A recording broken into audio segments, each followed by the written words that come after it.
Bonjour à tous, soyez les bienvenus pour le tirage concernant les énergies de la semaine prochaine.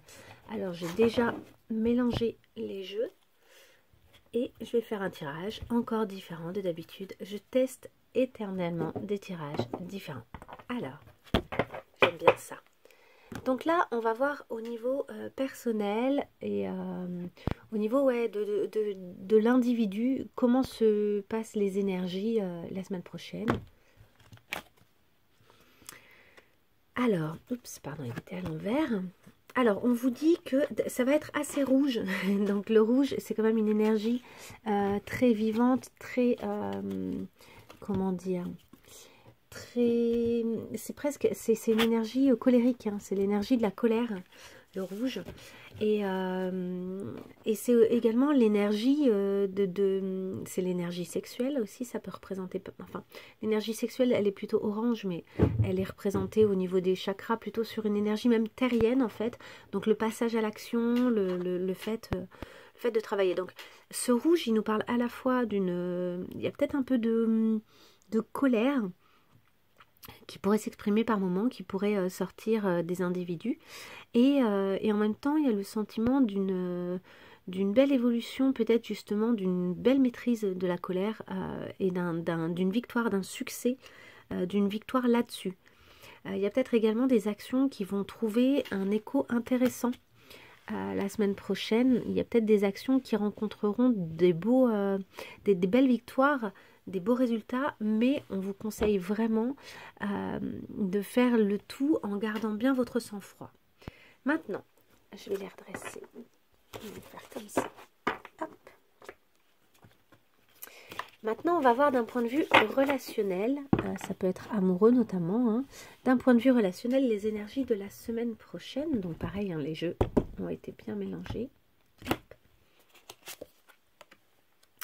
Alors, nous avons la foi et le cosmos. Le cosmos, ça nous parle d'un sentiment d'universalité et d'être relié à l'univers, hein, d'une certaine manière.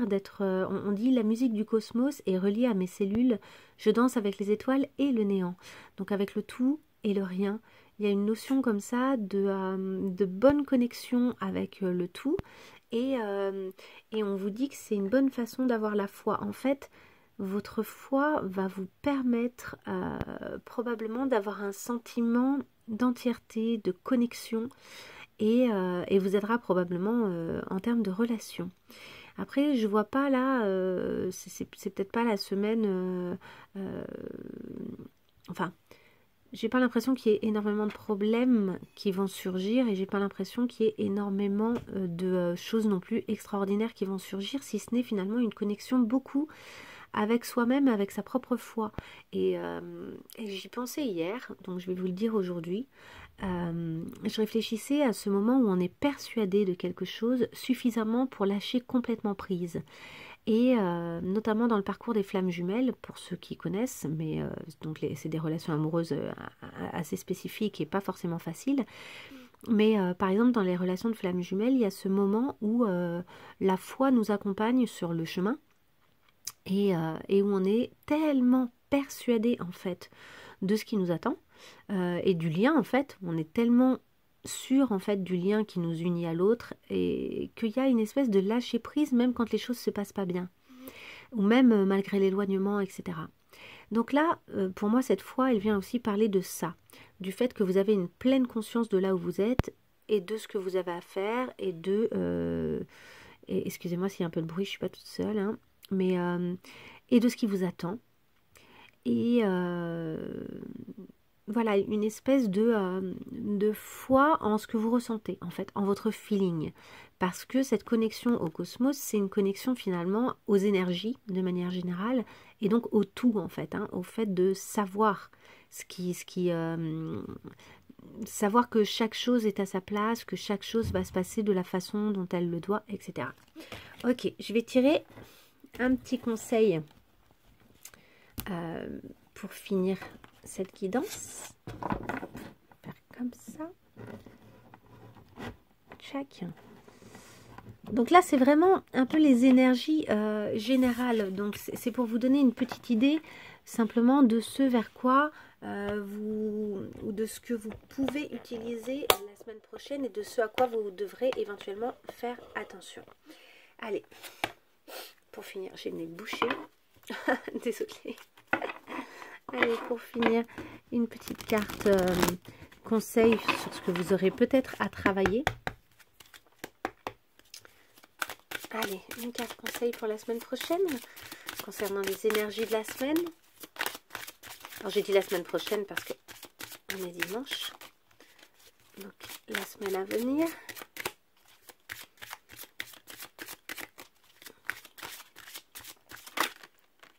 Hop, le mental. Ok, il va falloir lâcher les choses au niveau du mental. Il va falloir être vraiment dans le vivant et dans le corps. Je relègue mon mental à son rôle de moteur auxiliaire, donc secondaire en quelque sorte, en le remerciant d'être présent et de vouloir bien faire.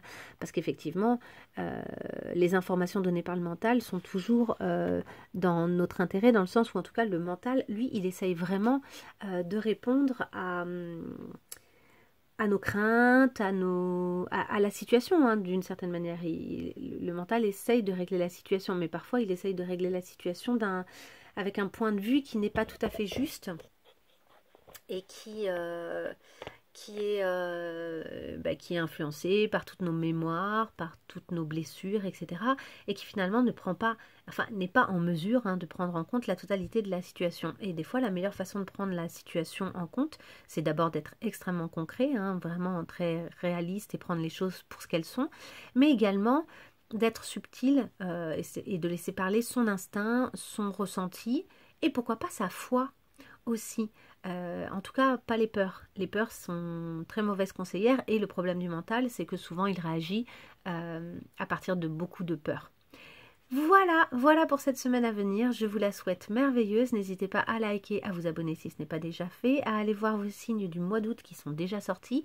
Et pourquoi pas, au mois de juillet également, j'ai sorti en fait les tirages que j'ai faits correspondent au deuxième semestre de l'année, donc vont jusqu'au mois de décembre. Donc ça peut être aussi intéressant si vous vous questionnez sur un peu plus du long terme, pour voir un petit peu quelles seront les énergies, vos qualités, vos défauts, vos forces, vos faiblesses par rapport à vos projets, vos envies, les choses à développer, etc. etc. Eh bien, je vous souhaite une très belle soirée ou une très belle journée selon le moment où vous voyez cette vidéo et je vous dis à très bientôt. Au revoir.